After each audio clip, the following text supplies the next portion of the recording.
Anirudh and Ajith இவங்களோட combination சும்மா சொல்லக்கூடாது. ஃபர்ஸ்ட் டைம் வேதாளம் திரைப்படத்துல ரெண்டு பேரும் ஒண்ணு சேர்ந்தாலும் ஆலுமா டோலுமா அப்படிங்கிற பாடல் மூலமா பட்டி தொட்டி எல்லாம் பறக்க விட்டாரு அனிருத். இன்ஃபேக்ட் அந்த பாடல் மூலமா இவங்க ரெண்டு பேருடைய காம்பினேஷன் சேர்ந்துச்சு அப்படின்னா பட்டைய கலக்கிற மாதிரியான சாங்ஸ் கிடைக்கும் அப்படிங்கிற மாதிரியான ஒரு நம்பிக்கையே வந்துருச்சு. அதனோட வெளிப்பாடுதான் இப்போ உருவாயிட்டு இருக்க விவேகம் திரைப்படத்திலையும் அனிருத் கமிட் ஆனது. விவேகம் திரைப்படத்துல ஆலுமா டோலுமா மாதிரி ஒரு சூப்பர் சாங் வேணும் அப்படிங்கிறதுக்காக அனிருத் கிட்டத்தட்ட 50 டியூன்ஸ் ரெடி பண்ணி அஜித் கிட்ட கொடுத்திருக்காரு. அஜித்தோ படத்துடைய டைரக்டர் சிவாவும் கேட்டு ஒரு டியூனை வந்து செலக்ட் பண்ணிருக்காங்களாம். இது ஆலுமா டோலுமாக்கு ஈக்குவலா இல்ல அதை விட சூப்பர் டூப்பர் ஹிட் ஆகும் அப்படிங்கிற மாதிரி நம்பிக்கை சொல்லியிருக்காங்க. சோ அஜித்தோட அனதர் குத்துப்பாட்டு ஒண்ணு ரெடி ஆயிடுச்சு அப்படின்னு தான் சொல்லணும். விவேகம் படத்தை பொறுத்த வரைக்கும் அஜித்துக்கு இது வரைக்கும் இல்லாத அளவுக்கு மிகப்பெரிய ஓபனிங் இருக்கு. அஜித் படம் அப்படின்னாலே பெரிய ஓபனிங் இருக்கும். பட் அவரோட முந்தைய திரைப்படங்கள் எல்லாம் பீட் பண்ற மாதிரியே விவேகம் நடந்துட்டு இருக்கு.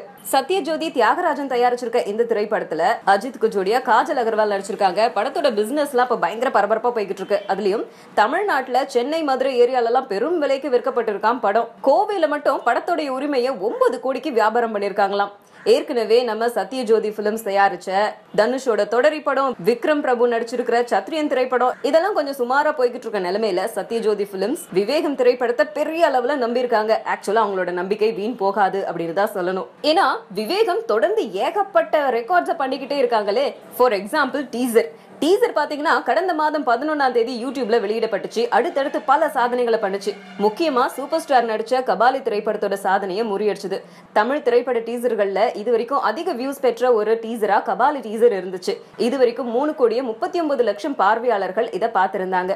இதை தொடர்ந்து 1,53,00,000 வியூஸ் நம்ம விஜய் நடிச்ச பைரவா டீசருக்கு வந்தது. பைரவா டீசரோட ரெக்கார்டை இன்னும் கொஞ்ச நாள்ல நம்ம விவேகம் பீட் பண்ணிடும் அப்படின்னு சொல்லப்படுது. ஏன்னா விவேகத்தை இது வரைக்கும் 1,50,00,000 வியூவர்ஸ் பார்த்திருக்காங்க. சோ இன்னும் ஒரு 2 லட்சம் மட்டும் தான் தேவைப்படுது. அது இன்னும் கூடிய சீக்கிரத்துல கிடைச்சிரும். சோ அஜித்தோட விவேகமோட அட்ராசிட்டி எல்லாம் ஒரு பக்கம் போக, இன்னொரு பக்கம் பத்திரிகையாளர்களை அவதூறா பேசின வழக்குல நடிகர்கள் சரத்குமார், சத்யராஜ் உள்ளிட்ட 8 பேருக்கு நீலகிரி நீதிமன்றத்துல ஒரு பிடிவாரண்ட் பிறப்பிச்சாங்க. 2009ல இந்த ஒரு பிரச்சனை நடந்தது. இதுல சத்யராஜ், சரத்குமார், சூர்யா, விவேக், விஜயகுமார், சேரன், அருண் விஜய், நடிகை ஸ்ரீபிரியா இவங்க எல்லாரும் பத்திரிகையாளரை அவதூறா பேசினதாக இவங்க மேல எல்லாம் ஒரு கேஸ் ஒண்ணு போடப்பட்டுச்சு. இதுக்கு இவங்க இதுவரைக்கும் ஆஜராகாததால பிடிவாரண்ட் உறுதி செய்யப்பட்டுச்சு.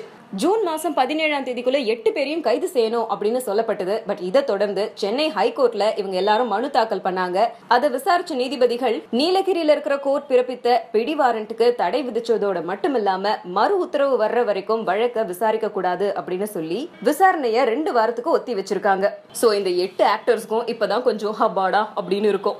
இவங்களுக்கு மனசு கொஞ்சம் ஆறுதலா இருக்கலாம். ஆனா வேட்ரன் ஆக்ட்ரஸ் பிந்தியா இவங்க யாரு அப்படின்னு பார்த்தா கலைஞன் திரைப்படத்துல கமல்ஹாசனுக்கு ஜோடியா நடிச்சிருப்பாங்க. பாகிராஜோட முந்தானை முடிச்சு திரைப்படம் கன்னடால ரீமேக் ஆச்சு, ஹல்லி மேஸ்த்ரு அப்படிங்கிற பேர்ல. அந்த படத்துல ரவிச்சந்திரன் கூட இவங்க நடிச்சிருந்தாங்க. ரீசெண்டா கன்னட சூப்பர் ஸ்டார் ரவிச்சந்திரன் ஒரு பேட்டி ஒண்ணு கொடுத்தாரு. அந்த பேட்டியில நடிகை பிந்தியாவை நான் வந்து மோலஸ் பண்ணேன் அப்படிங்கிறதுக்காக என் மேல ஃபால்ஸ் ரிப்போர்ட் ஒண்ணு கொடுத்திருக்காங்க. என் மேல சொல்லப்பட்டிருக்க இந்த ஒரு குற்றச்சாட்டு முற்றிலும் தவறான ஒரு குற்றச்சாட்டு.